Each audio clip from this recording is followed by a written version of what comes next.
Halo guys, kita jumpa lagi dalam acara Success Story. Kali ini saya punya narasumber atau bintang tamu saya ini super spesial. Waduh. Saya nggak perlu sebut namanya, tapi siapa yang nggak kenal? Enggak lah bro, kita sama-sama. Raffi Ahmad.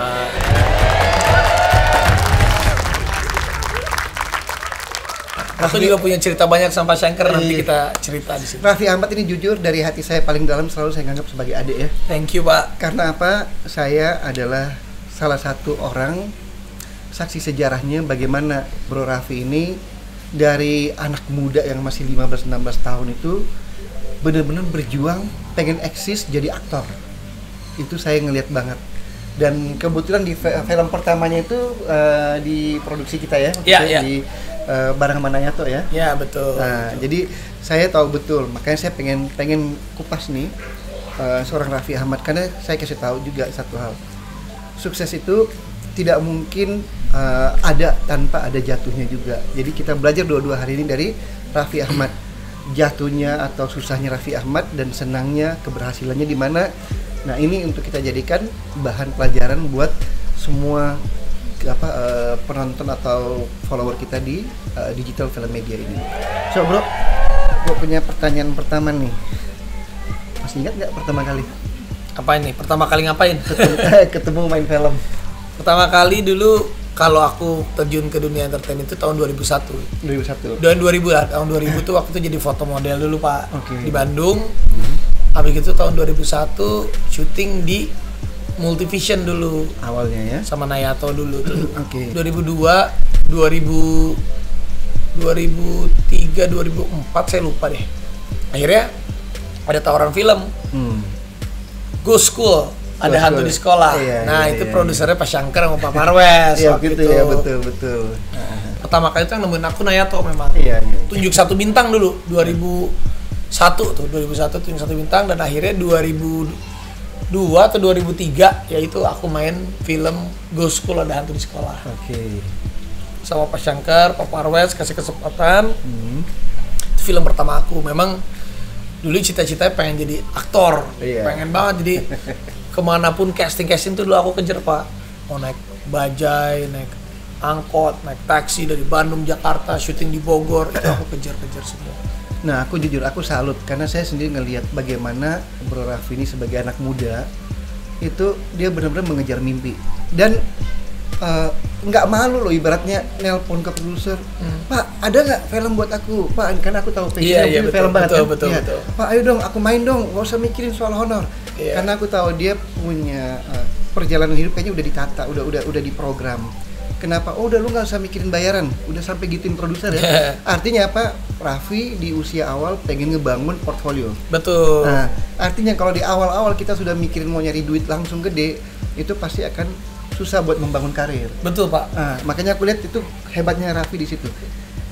Lu ibaratnya mau gua nggak dibayar, tapi gua dikasih kesempatan main film atau apa, yang penting dibangun portfolionya. Jadi kan kita kalau misalnya waktu itu sama ke Pak Shankar, beberapa teman-teman produser yang lain, maksudnya harga itu nanti, maksudnya yang penting nih jasa aku tunjukin dulu nih. Kalau aku bisa nanti Pak Shankar happy atau teman-teman produser happy, yang lain baru deh. Makanya pertama punya ada budgetnya berapa, nggak apa-apa, kasih kesempatan dulu ke aku, nanti dari kesempatan itu aku gunakan dengan baik supaya dari teman-teman produser tuh percaya, oh si Raffi memang dia all out. Nah setelah itu kalau memang udah ada hasilnya, baru kalau mau naikin honor saya alhamdulillah.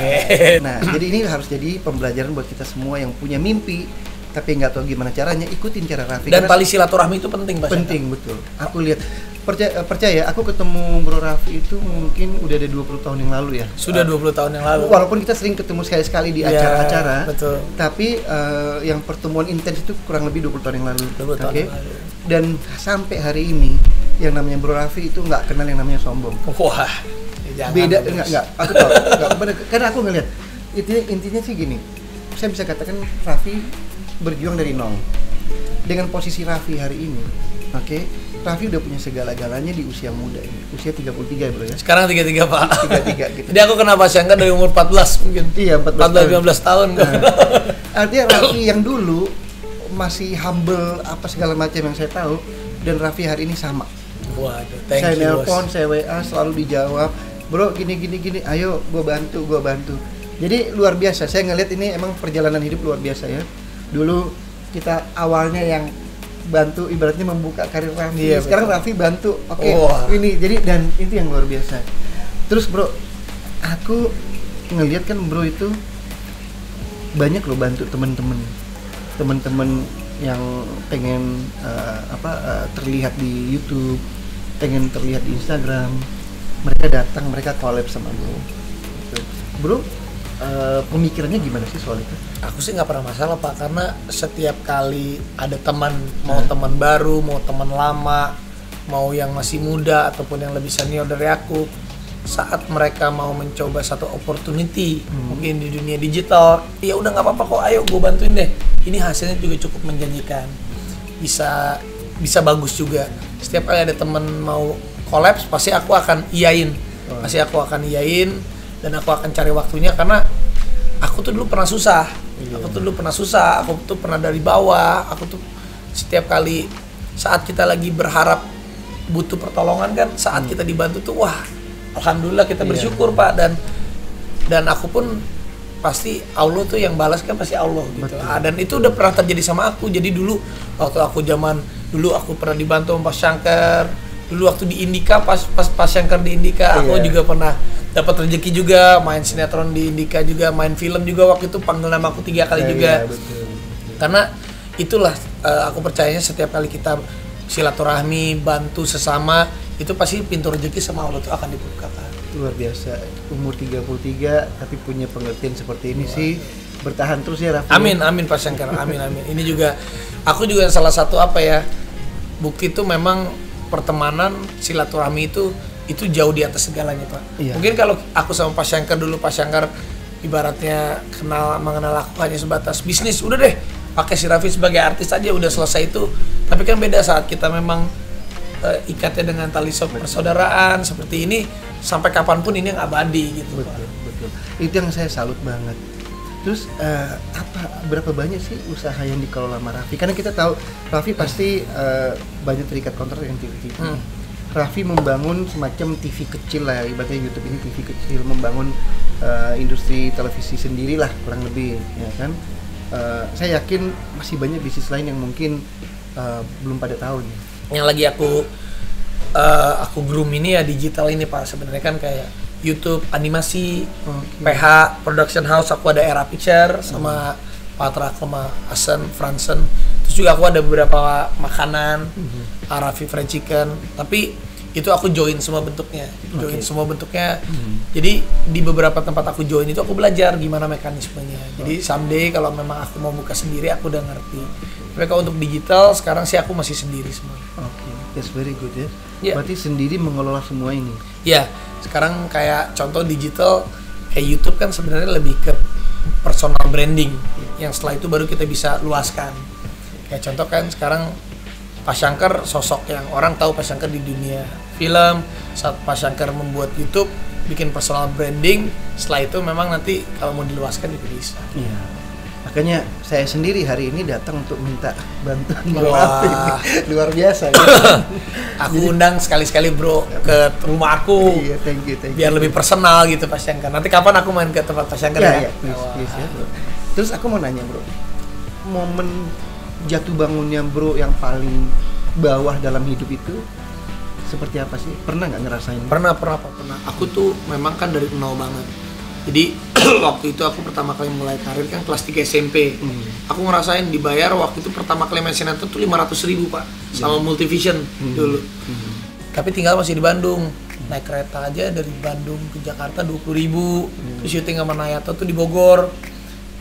Nginep cari hotel 30.000. Belum ini memang nggak nutup lah. Itu jadi karena aku dari susah banget. Jadi aku tuh sangat menghargai lah yang namanya proses. Nah suatu ketika waktu umur di tahun aku kan pertama syuting 2001, di 2013 aku pernah kena musibah, pernah waktu itu berurusan sama BNN. Berurusan sama BNN, di situ pelajaran titik balik buat aku Pak, bahwa waktu itu karir aku udah 13 tahun lah. Kalau kita memang nggak menghargai diri kita tergiur atau terlena dengan satu hal yang memang bisa menjerumuskan kita, hitungan detik kalau memang kita salah itu bisa berbalik. Setelah itu, tapi untungnya Pak, itu dia karena memang waktu itu 3 bulan aku berurusan, 3 bulan aku hilang semuanya Pak. Rata-rata tuh artis kalau terjerumus narkoba untuk kembalinya lagi itu susahnya setengah mati.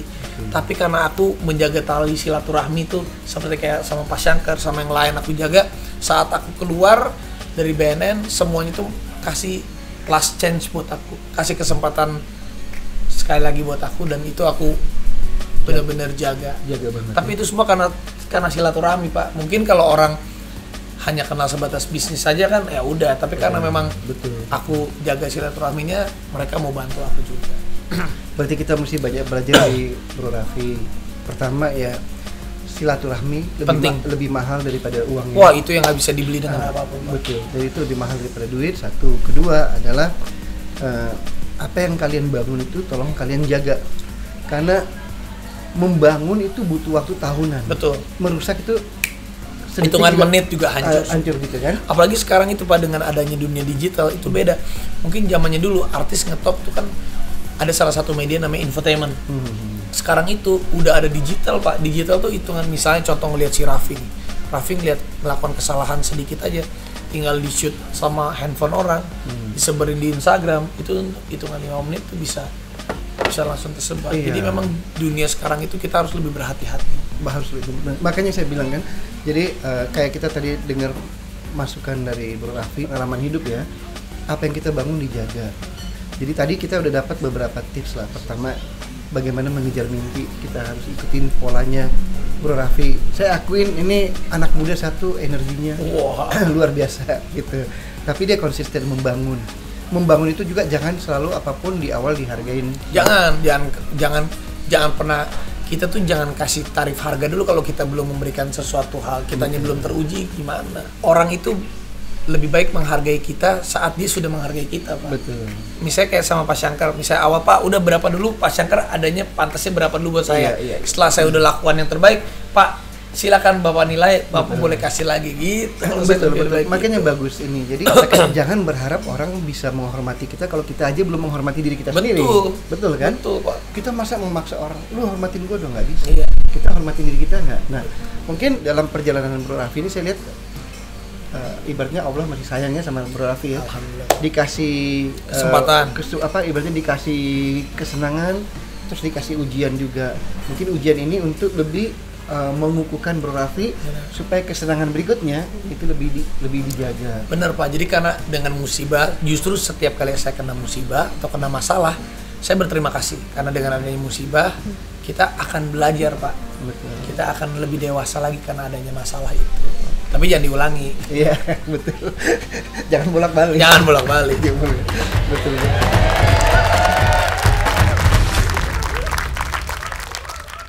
Mau dimanapun kita, mau apapun kita keadaannya, kalau kita punya spirit pasti kita bisa. Pengen main film di Hollywood?